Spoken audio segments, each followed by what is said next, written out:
Pentru 100 de lei vii la mine acasă să facem bradul împreună? Nu mă las mama să fac bradul cu străinii. Păi de ce? Cine știe cum mă furi?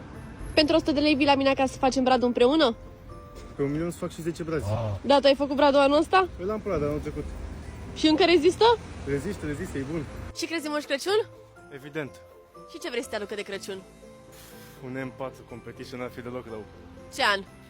2022, nu sunt pretențios. Și ce culoare să fie? Roșu deschis așa ca părul tău. Bine, hai să mergem să facem bradul. Bun, și am ajuns la micul electrician ca să facem bradul. Păi nu spune că mergem la tine? Nu, am zis că mergem la micul electrician. Păi stai că am niște treabă, ne vedem după. Și ăsta e bradul, ce părere ai? Bun, n-am ce să zic, nu mă plâng de el. Arată bine. Ce mi-ai podobit până acum bradul? Nu, doar am tăiat. Păi de ce ai tăiat brazi?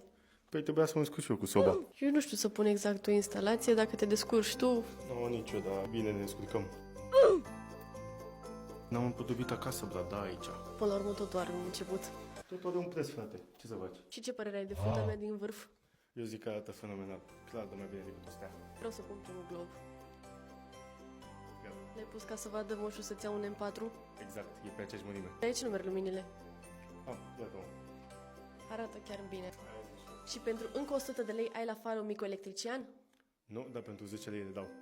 Vrei M4 și îmi cer mie 10 lei? Nu mă târguiesc așa. Pe la ce benzină e gratis? Și banii sunt ai tăi. Ăștia intră la bugetul de M4. Leu cu leu ți-l BMW-ul. M4 e BMW.